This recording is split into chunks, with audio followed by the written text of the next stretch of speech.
have always been full of doubts. Turns out I can run away from my job, but I can't run away from myself.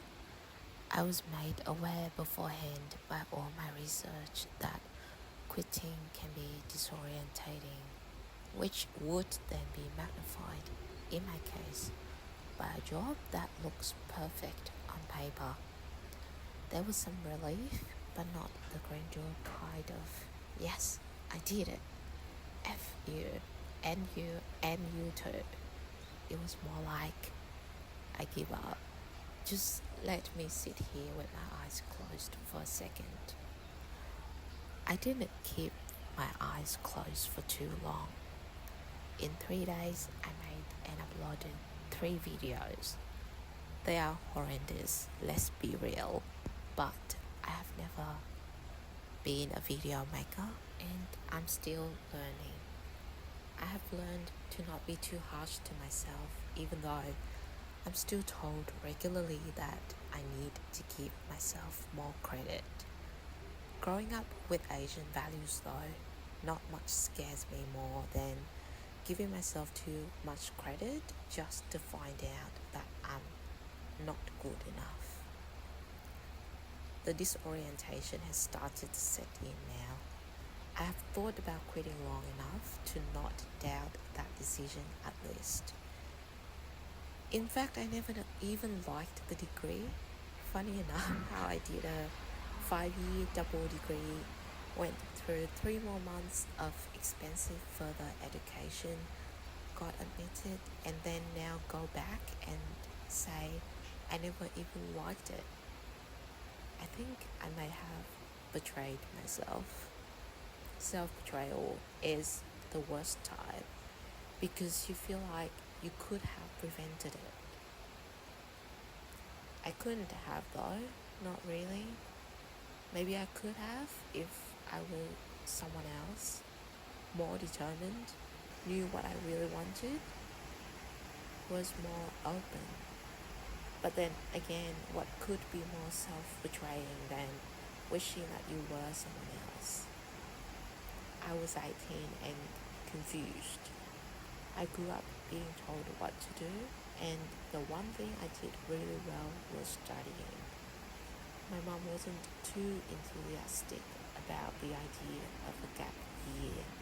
She said I could do it after uni. Mom was wrong, but she was also right in a very painful way.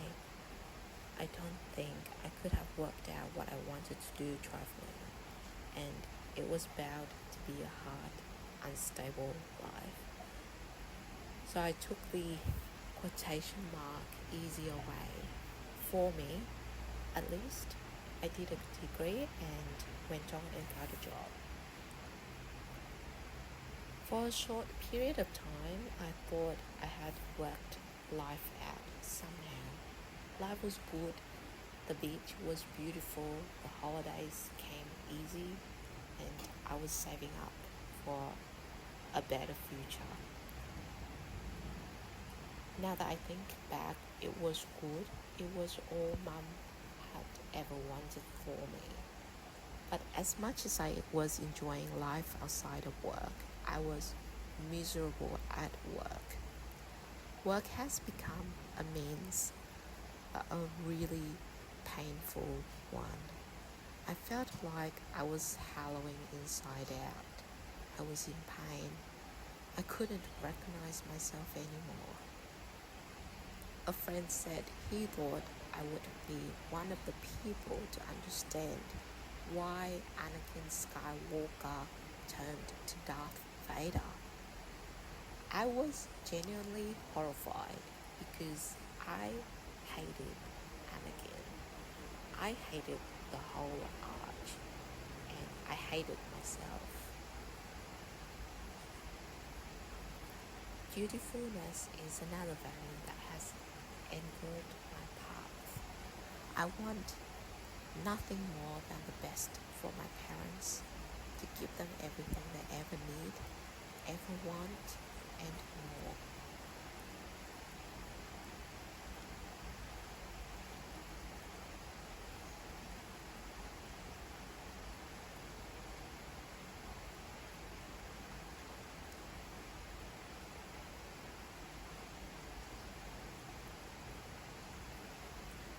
When the path turns and it's foggy ahead, all that stares me square in the face though is guilt. Why did I do this to myself? And by extension, to an extension of my parents. I'm self-aware enough to know that I needed to do this, but also responsible enough to know that I'm screwed if I don't work something out soon. So, not really knowing what to do, I went and bought the book The Happiest Man on Earth, hoping that a survivor of one of the most horrifying things that have ever happened on Earth could give me a bucket of cold water and make me realize how good I have it. I won't lie, it sort of worked. I have this crazy fear of dirty living conditions, so the book got me really good. I'm determined that I need to make sure I stay unhomeless, and to do that in Sydney without a family to turn back to, you definitely need a job. But beyond that, it gives me hope. Hope has always been a bit precious to me. I was raised to believe in hard work and duties, not hope. You make it work, you don't hope it works. Because without action, there is nothing. I love my parents for that.